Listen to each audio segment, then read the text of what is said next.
Mheshimiwa Makamu Mwenyekiti wa Tume ya Maendeleo ya Ushirika, Kaimu Mrajisi wa Vyama vya Ushirika Tanzania na Mtendaji Mkuu wa Tume ya Maendeleo ya Ushirika, Mwenyekiti wa Bodi ya Muungano wa Vyama vya Ushirika wa Akiba na Mikopo Tanzania SCCULT, Kaimu Mkurugenzi Mkuu wa Shirika la Ukaguzi COASCO, Makamu Mwenyekiti wa TFC, Naibu Mrajisi Uhamasishaji, warajisi wasaidizi, maafisa ushirika, ndugu viongozi na watendaji mbalimbali wa serikali, ndugu viongozi, watendaji na wanachama wa vyama vya ushirika wa akiba na mikopo, ndugu wageni waalikwa, wanahabari,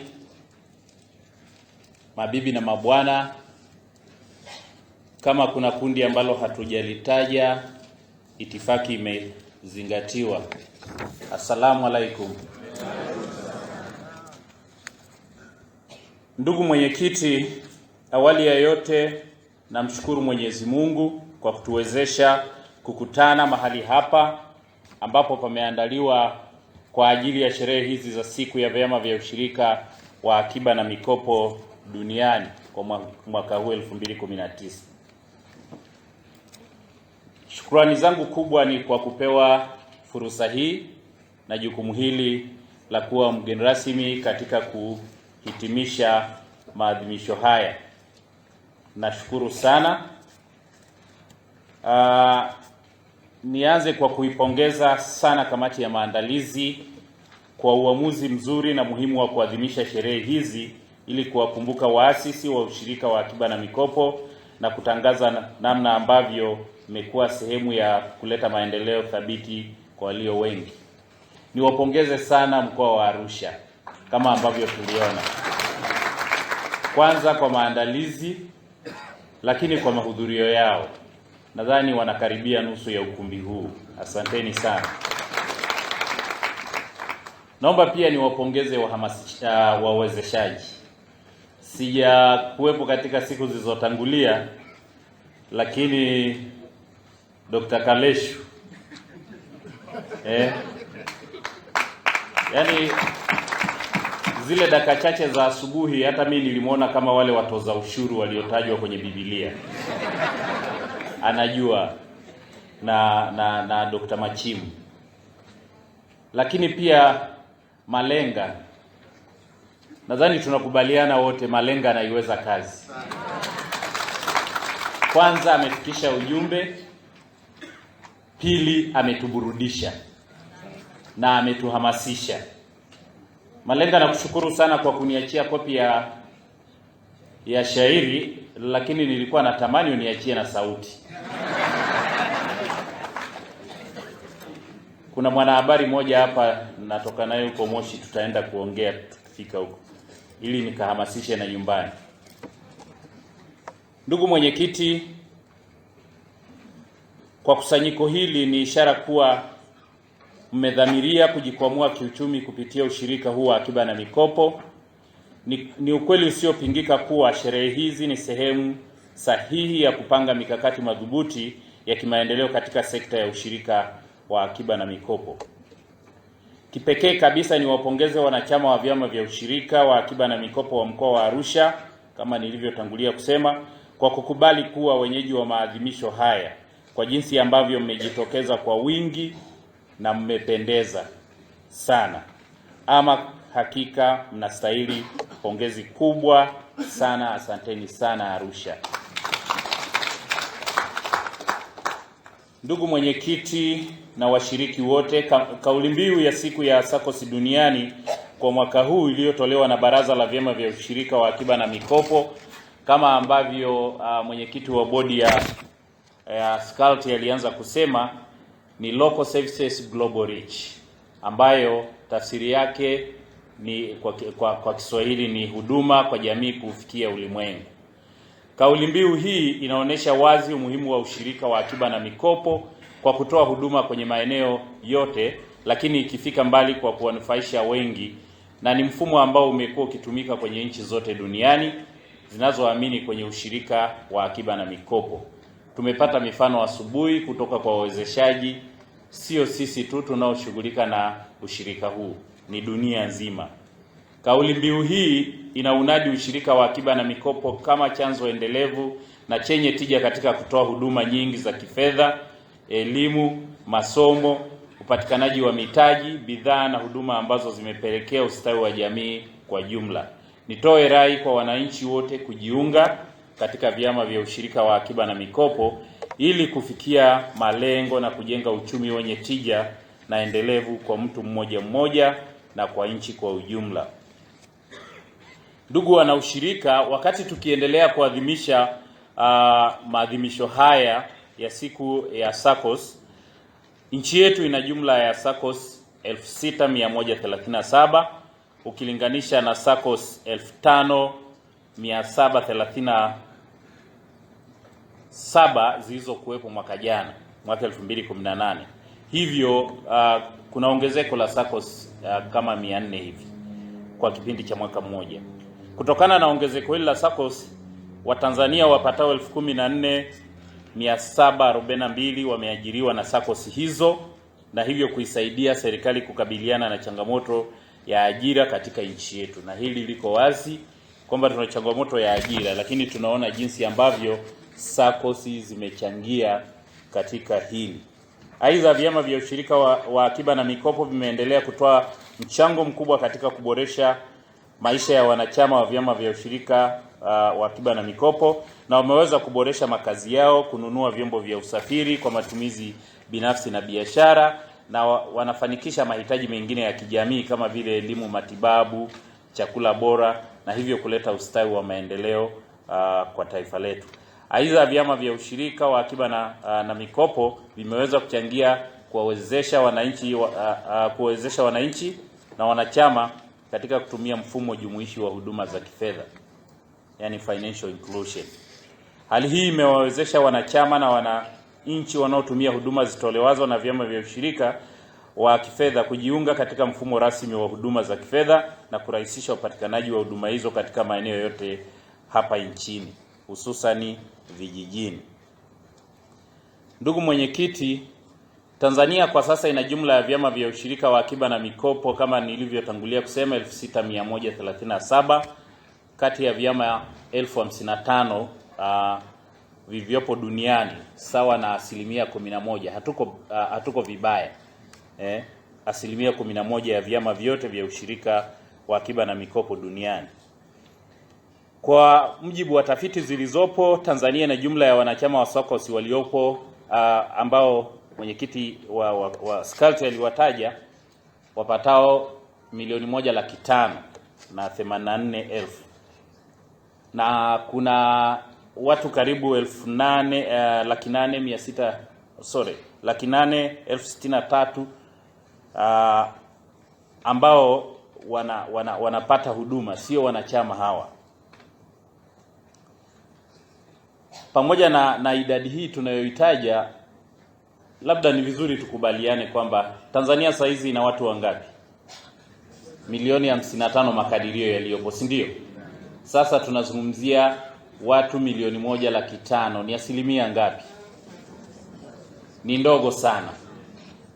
Kwa hiyo Mheshimiwa Mwenyekiti na washiriki wote, bado tuna kazi kubwa sana ya kufanya, kwa sababu lengo kubwa la ushirika ni kujenga uchumi jumuishi, si ndio?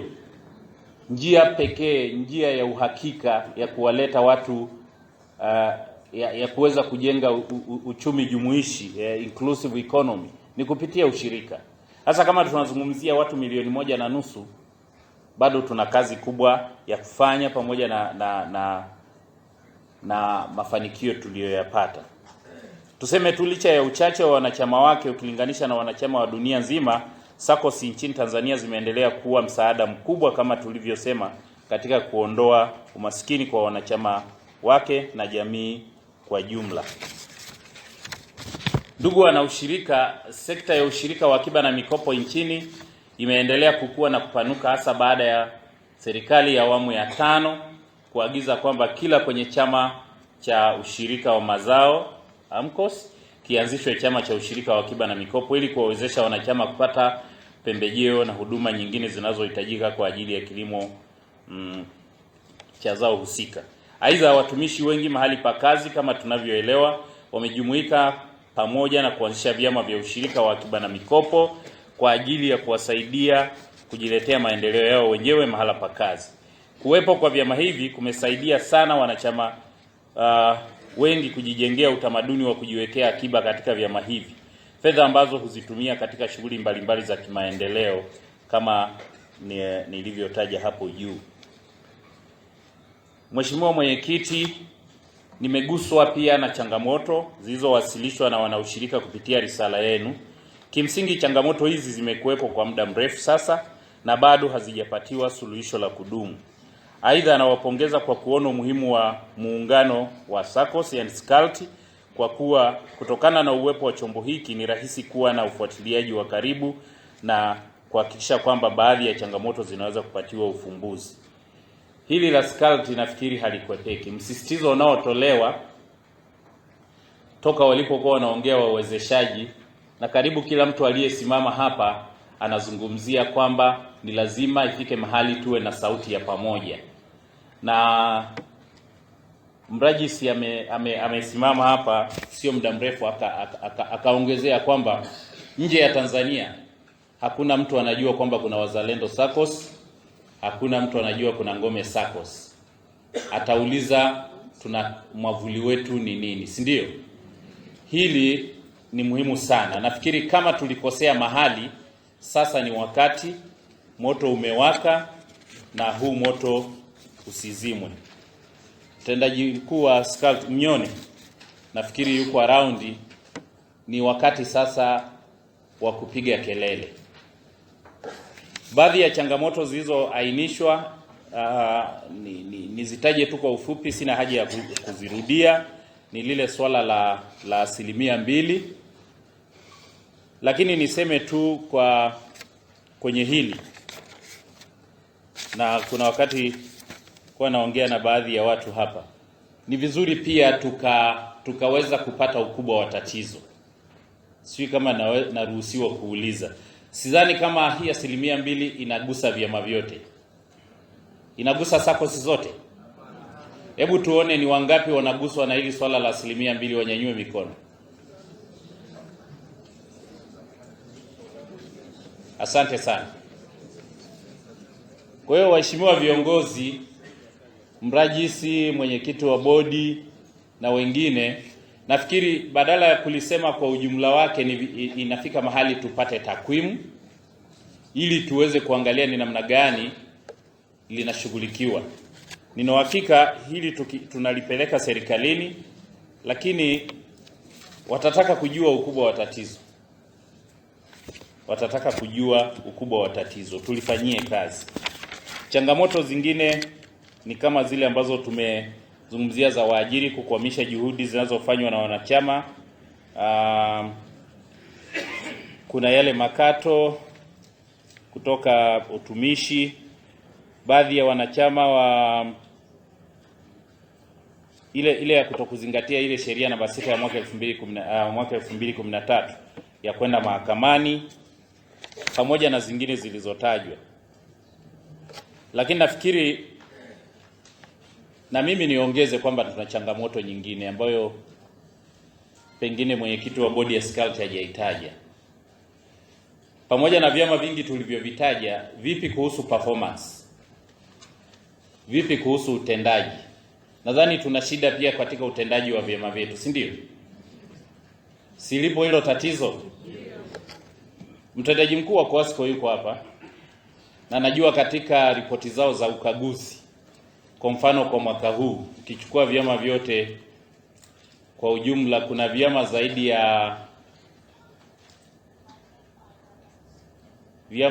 ya ni vingapi vile vilivyopata hati mbaya kabisa? Ni vyama 856. Yaani sio ile yenye nafuu. Hiyo ni changamoto kubwa ambayo tunatakiwa tuifanyie kazi na Kwa hiyo tusiye tukaona tunataka kuongeza idadi ya SACCOS, tunapambana na serikali wakati wanatoa hii na hii, lakini hata utendaji wetu wenyewe, hivi vyama tulivyo navyo, ni kwa kiasi gani tuko, mahesabu yetu yako vizuri, ni kwa kiasi gani tunafikia malengo na tunafanya kazi kwa weledi. Mheshimiwa Mwenyekiti, katika kushughulikia changamoto hizi mnazokabiliana nazo, tutaishauri serikali kufanya yafuatayo: kuhusu hoja ya makato ya hazina ya 2% na kodi ya 30% na ucheleweshaji wa fedha za makato unaofanywa na waajiri mbalimbali, tutalichukua jambo hili na kulifikisha serikalini kwa ajili ya kulifanyia kazi, lakini kama nilivyosema, pengine litahitaji kufanya uchambuzi zaidi ili wakati tulipeleke likiwa katika sura yake kamili. Kupanga mikakati ya kudumu kwa kuhakikisha kwamba vyama vya ushirika wa akiba na mikopo haviendelei kutengeneza madeni mapya, madeni ya zamani, na unaandaliwa utaratibu wa kuhakikisha kwamba madeni husika yanalipwa. Kutoa elimu na maelekezo ya mara kwa mara kwa viongozi, watendaji na wanachama wa vyama vya ushirika wa akiba na mikopo hapa nchini ili waone umuhimu wa kutatua migogoro inayowakabili kupitia utaratibu ulioainishwa kwenye sheria iliyoitaja hapo juu. Kuvihimiza na kuvihamasisha vyama vya ushirika wa akiba na mikopo ili viweze kushiriki katika shughuli mbalimbali zinazofanywa na ushirika zinazofanywa na SCCULT kwa ajili ya kuleta ustawi na wa maendeleo ya vyama vya ushirika. Maelekezo muhimu, ndugu wana ushirika, nachukua pia fursa hii kutoa kwenu rai kwa kuwataka mtekeleze angalau mambo yafuatayo kwa ajili ya kukabiliana na changamoto tulizozisema, lakini pia katika kuleta maendeleo katika sekta yetu. Kwanza, nashauri endeleeni kuviendesha vyama vyenu vya ushirika kwa kuzingatia sheria namba 6 ya mwaka 2013.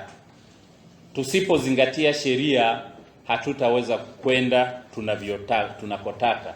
Ni lazima tuzingatie sheria. Itumieni sana Tume ya Maendeleo ya Ushirika na muungano na SCCULT niseme kwa ajili ya kupata miongozo mbalimbali ambayo itawasaidia kuviendesha vyama vyetu vya ushirika. Naibu mrajisi hapo wa uhamasishaji amezungumza na wako tayari kufanya kazi na kila mmoja wetu. Muendelee kujielimisha mara kwa mara ili kupata mafunzo ambayo yatawasaidia kupata maarifa mapya na hivyo kujenga uelewa wa kutosha kuendesha vyama vyama hivi. Kwenye hili naomba niseme nitoe msisitizo pia. Katika vile vyama 856 alivyosema mtendaji mkuu wa COASCO, pamoja na hivyo tumesema ni vile ambavyo vina hali mbaya sana, bado labda nikumbushe pia kwa mwaka huu, tuseme mwaka wa fedha uliopita, vyama ambavyo vimepata hati safi, vyama vya ushirika vilivyopata hati safi, nadhani viko chini ya 10%. Viko 303 ambao kati ya vyama 11,000 nadhani. Mtaona hali ilivyo hali ni mbaya. Kuna sababu nyingi kwenye hili, lakini ukijaribu kuangalia ile ripoti, moja ya sababu ni vyama kutokuendeshwa kwa weledi. Sawa? Kuna watu wamepata hati chafu tu kwa sababu hawajui kuandika mahesabu. Sio kwamba wameiba zile pesa. Ni kwamba mahesabu hayajaandikwa kwa kadiri ya taratibu na miongozo na sheria zilizopo. Ndio hapa tunaposisitiza kwamba tuendelee kujielimisha. Na niseme tu kwamba tuna bahati, sisi ni nchi pekee ambayo tuna chuo kikuu cha ushirika, yani ni chuo ambacho kiko kwenye sekta yetu. Dr. Machimu alipokuwa anawasilisha asubuhi aliongelea Ghana, chuo kikuu cha Ghana. Kile ni kama chuo kikuu cha Dar es Salaam. Sana nadhani wana faculty au idara tu ya ushirika. Na wengi wamekuwa wakituiga. Tunajua wenzetu majirani zetu Kenya miaka ya karibuni wamekuja na wao ndo wanaanzisha chama chao, ndo chuo kikuu chao ndo kinaanza kukomaa. Nafikiri tukitumie chuo kikuu cha ushirika Moshi vizuri, kama mnavyoona watu wenyewe wawasilishaji mmewaona,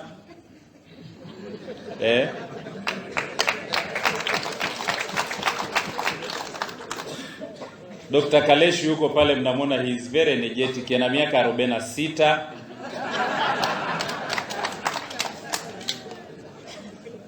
Kwanza na shauri tuwaajiri wale vijana ambao wanamaliza certificate, diploma na degree kwenye vyama vyetu ili waweze kutusaidia kutenda vizuri. Lakini pili, bado tuna watu wengi tu wenye nguvu za kuja chuoni waje wasome. Tatu, tunatoa mafunzo ya masafa ambayo unaweza ukasoma huko huko uliko. 4, tunatoa tuseme mafunzo ya muda mfupi, seminar. Unaweza mkaja chuoni au ulipo tupo, kama huko Katavi tutakuja, na wengi ni mashahidi. Na wapongeza sana TRA SACCOS na zingine ambazo pengine sitazitaje. Juzi tulikuwa na wale waliotoka Bukoba, nani wale? Ile SACCOS ya walimu. Bukoba vijijini. Wengine wako hapa. Okay. Na wapongeza sana. Walisafiri usiku kucha, gari kawaharibikia njiani, lakini baada ya kufika saa 11 asubuhi tukitaka wakalale kwanza ili tu adjust timetable, wakasema tuingie tu kwenye ratiba kama kawaida, alafu tutalala tukirudi Bukoba. Na nilifikiri watasinzia, hawakusinzia. Kwa hiyo naomba nisisitize sana, elimu ni muhimu sana. Elimu ni muhimu sana katika uendeshaji wa vyama vyetu. Tuache utamaduni wa kukimbilia mahakamani kwa ajili ya kupata suluhu ya migogoro kama tulivyosema. Na ushauri mwingine ni kuendesha michakato ya ajira za watendaji wa vyama vya ushirika na akiba na mikopo kwa uwazi na kwa kuzingatia sheria ili muweze kuwapata wataalamu wenye sifa kama tulivyosema. Professionalism, weledi ni muhimu sana katika kuendesha vyama. Na niongeze tena kwamba tuendelee kuhamasisha na wengine ili tuweze kuongeza idadi ya wanachama. Ifike mahali tunazungumzia kwamba labda 30-40 ya Watanzania ni wanachama wa SACCOS. Mheshimiwa Mwenyekiti, naomba nihitimishe hotuba yangu kwa kuwashukuru kwa mara nyingine tena kwa kunipa fursa hii kuwa mgeni rasmi katika maadhimisho haya ambayo yamenisaidia kufahamu na kuelewa kuhusu uendeshaji wa vyama vya ushirika wa akiba na mikopo katika nchi yetu. Aidha, nimepata taarifa kwamba mtakuwa na mkutano mkuu wa 22 wa wanachama wote wa SCCULT. Niwatakie majadiliano mema. Imani yangu ni kwamba mkutano wenu utachochea uhuishaji wa muungano huu muhimu na mafanikio katika sekta yetu ya ushirika wa akiba na mikopo. Na waombeni sana mjadili kwa makini na muweke maazimio mazuri yenye kuzingatia muda wa utekelezaji ili SCCULT iwe imara kwa manufaa ya wanasakos wote nchini. Baada ya kusema hayo, sasa nitamke rasmi kwamba sherehe na kongamano la maadhimisho ya siku ya kimataifa ya ushirika wa akiba na mikopo kwa mwaka 2019 zimefungwa rasmi. Asanteni sana. Ushirika SACCOS